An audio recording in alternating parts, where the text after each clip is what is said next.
먼저 첫 번째, 김은경 혁신위원장입니다. 민주당 혁신위원장. 기사 같이 볼까요?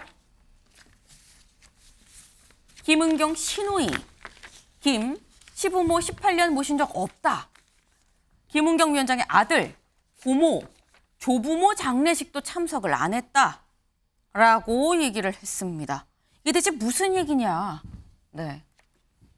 김은경 혁신위원장이 신우이가 등장을 했습니다. 신우이가 자신이 도저히 그냥 있을 수가 없어서 글을 썼다라고 하면서 한 얘기가 바로 이 얘기인 건데요.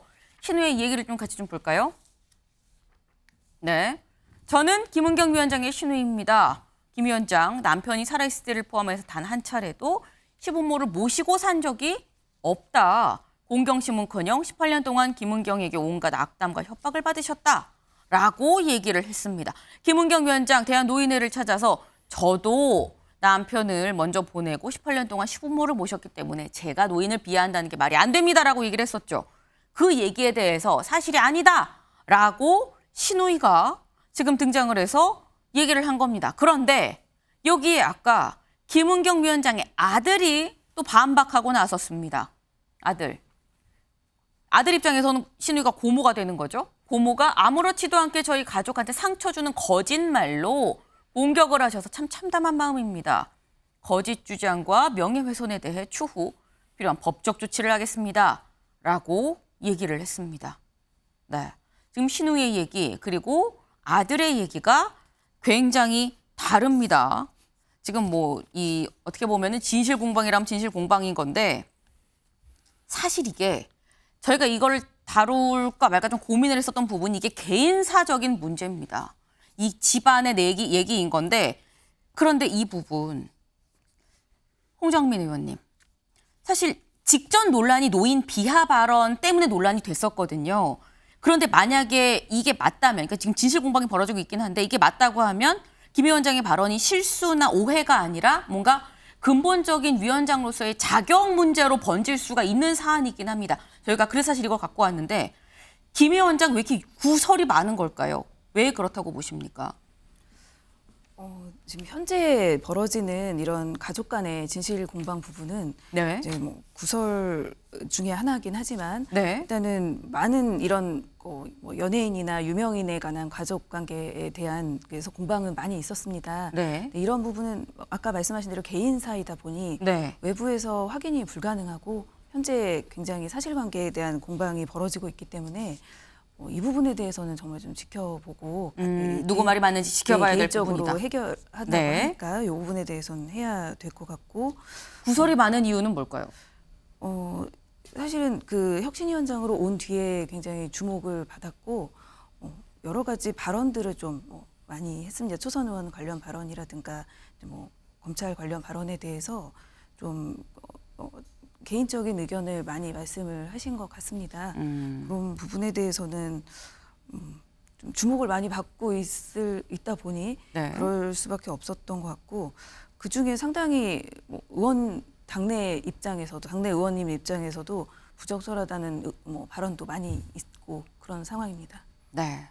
좀 주목을 받다 보니까 또 그런 얘기가 또 더 덧붙여질 수도 있는 부분도 있긴 한데 이영호 의원님. 저는 김은경 혁신위원장이 네.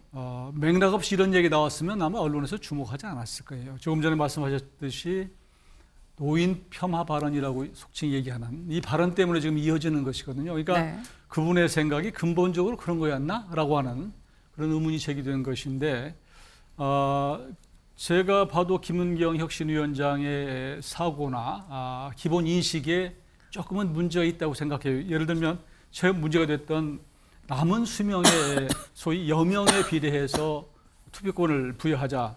이 부분에 대한 것은 정치권에서 혁신위원장으로서의 기본 소양을 갖고 있느냐. 우리가 민주적 투표제도, 선거제도로 하는 것이 수많은 사람들의 희생 속에서 이루어지는 일인데 그 사람의 남은 수명 갖고 한다고 하는 것은 흑인이나 여성이나 또 지능이 저하된 사람이나 돈이 없는 사람이나 또 IQ가 낮은 사람이나 이런 사람들은 주지 말자는 것과 맥이 같은 거예요. 그래서 기본적으로 이게 심각하다고 하는 것은 차별적인 생각, 이 부분 때문에 문제가 되는 것인데 이게 이제 우연치 않게 다시 이런 것들이 가족사이긴 하지만 제기가 되니까 아, 이분이 처음부터 그런 분이었나? 그러니까 다시 문제가 또 되는 것이 뭐냐면 혁신위원장 자리에 안 맞는다. 그러니까 이분은 이제 좀 물러나는 것이 민주당으로 해서 좋지 않느냐 이런 여론이 생기는 것이죠. 그래서 네. 자꾸 이런 문제가 이어지는 것 같습니다. 네, 그러니까 자꾸 혁신위원장에 맞는 사람이냐라는 그런 물음으로 자꾸 회귀를 하는 그런 사안이 빚어지는 거 아니겠느냐라는 말씀을 주셨는데 주원규 의원님. 네. 사실 김은경 위원장의 아들이 반박을 했는데 정작 김 위원장은 지금 침묵하고 있거든요. 지금 김 위원장은 무슨 생각을 하고 있는 걸까요? 그래서 어떤 생각을 하실지는 잘 모르겠지만 네. 입장 표명이 좀 필요하다고 생각을 합니다. 왜냐하면 이것은 개인사이기도 하지만 사실 이 정황 자체가 대한노인회 방문 때 이게 내가 시부모님을 모시고 살았다. 그만큼 노인에 대한 공경에 대한 마음이 없지 않다. 그거를 지금 소명하신 그 이슈에서 발발한 거거든요. 네. 그러니까 본인이 어떤 입장에 대해서는 해명을 하시는 게 저는 바람직하다고 보고요. 저는 근데 이용호 의원님과 약간 의견은 다른 건 이런 맥락 속에서 그 여명 투표에 대한 그런 어떤 합리적 얘기라든지 그런 부분들을 언급하셨을 때에는 본인도 이제 지금 60을 앞두고 계시는 그 입장에서 발언을 하셨기 때문에 그런 어떤 진위에 대한 부분들을 좀 종합적으로 판단할 필요는 있습니다. 근데 네. 제가 아쉬운 것은 그런 것들이 종합적으로 판단이 되려면 지금 김은경 혁신위원장님께서 이 사안에 대해서 개인사로만 생각하지 마시고 현재 공인이시거든요. 네. 혁신위원회로서 자신이 갖고 있었던 진짜 의견과 의중이 무엇인지에 대해서 밝히는 건 필요하다고 봅니다. 네, 김동원 의원님. 네, 김은경 혁신위원장의 뭐 사퇴 여부, 퇴진 여부는 사실 민주당에서 알아서 할 문제고요. 지금 이 상황을 우리는 어떻게 봐야 할까요? 이게 집안 싸움, 이른바 법적으로 그 아들이 이제 법적으로 사법으로 몰고 가는 분위기로 얘기를 하는데요. 집안 싸움을 넘어서 이거는 저는 인성의 문제라고 봅니다. 예, 인성의 공직자로서의 인성을 우리가 다시 한번 되새겨야 할 일인데요. 두 가지만 말씀을 드리겠습니다. 이분이 금감원 부원장을 했습니다. 네. 예, 그리고는 뭐라고 그랬습니까? 윤석열 정권에서 금감원 부원장을 하면서 치욕을 이겼다. 그런 얘기를 했습니다. 다른 분들은 임기 중간에 사퇴하는 분들도 있습니다만 이분을 다 채웠죠. 예, 수억 원의 연봉을 받고 있습니다. 제가 그 금감원 출입을 해서 제가 잘 아는 상황인데 받을 건 다 받고 임기는 채우고 얘기는 윤석열 씨라고도 그랬나요? 윤석열 정권 하에서 치욕을 느꼈다. 글쎄요. 앞뒤가 달라도 이렇게 다릅니까? 예, 그리고 집안 싸움. 왜 김은경 혁신위원장을 보면 이재명 대표가 생각이 날까요? 집안 가족들하고 거의 왼수가 되지 않습니까? 그리고 법적으로 뭐 형도 또 뭡니까? 아들도 그런 그 왼수처럼 돼 있는 우리는 이것을 인성의 문제, 공직자를 다시 한번 바라보는 계기가 됐으면 좋겠습니다. 네.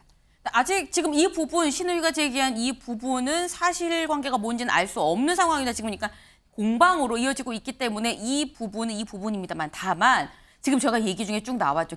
이 얘기가 또 나오니까 결국은 김은경 혁신위원장의 다른 구설들이 결국 줄줄이 같이 또 얘기가 나올 수밖에 없는 상황입니다. 그래서인 건지 박광원 원내대표 어제 혁신위의 활동 시한에 대해서 언급을 했는데요. 그 얘기 같이 들어보고 오시죠.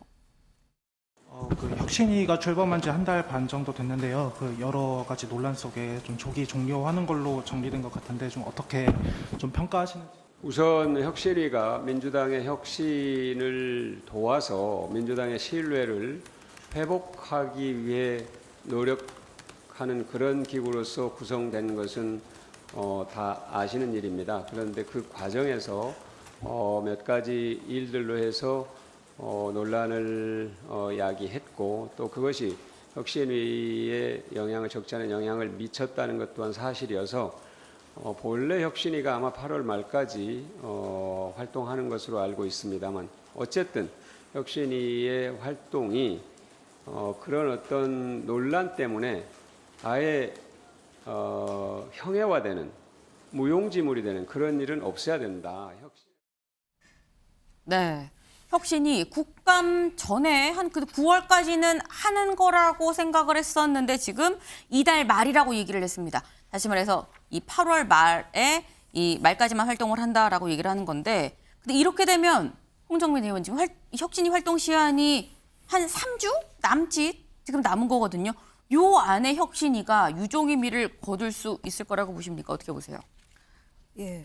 일단 아까 나온 말 중에 혁신위가 굉장히 좀 지금 어려움을 겪고 있는 부분이 특히 이제 노인분들에 관해서 뭐 여명 비례 투표제가 합리적이라고 본다 이렇게 워딩이 나간 부분 이 부분에 대해서는 저도 민주당의 국회의원을 한 사람으로 사과를 드리고 제 SNS에 쓴 것처럼 노인분들도 당연히 청년 시절을 거쳤기 때문에 청년들을 위해서 투표를 할 수가 있고 국민의 1인 1표제 참정권에 대해서 좀 굉장히 오해될 수 있는 만한 네. 굉장히 무리한 발언을 했기 때문에 이런 부분에 대해서 당내 의원들도 혹시 뭐 걱정을 많이 하고 계시고 이 부분에 대해서 당연히 그래서 당내 의원들뿐만 아니라 국민들이 납득할 만한 그런 혁신안을 내야 이 부분이 어느 정도 받아들여질 수 있는 부분이고 네. 실제로 저희가 정책의총 네. 그리고 당내 의원 워크숍을 이번 달 안에 갖기로 했습니다. 네. 그래서 혁신안이 국민분들이 납득할 수 있는 혁신안이 나오고 의원분들이 충분히 공감대가 이루어지면 혁신안이 어느 정도 무사히 종료될 수 있겠지만 그런 부분에 대해서 그만큼 또 책임감 있게 혁신안을 발표해야 되지 않을까라는 생각은 합니다. 네, 지금 정책의총을 말씀하셨습니다. 민주당 이번 달 말에 28일인가요? 정책의총을 열기로 했죠. 근데 정책의총에서 아마도 혁신위가 내놓는 안에 대해서 논의를 해서 실제 정책으로 이어지는지 여부를 좀 논의를 하지 않을까라는 생각이 드는데 관건은 혁신위의 안에 대해서 힘을 실어주고 실어주지 않고는 민주당 의원들의 판단입니다. 때문에 정책의총에서 어떻게 결정이 나는지에 따라서 혁신위의 평가가 갈릴 수 있을 것 같다라는 생각이 드네요.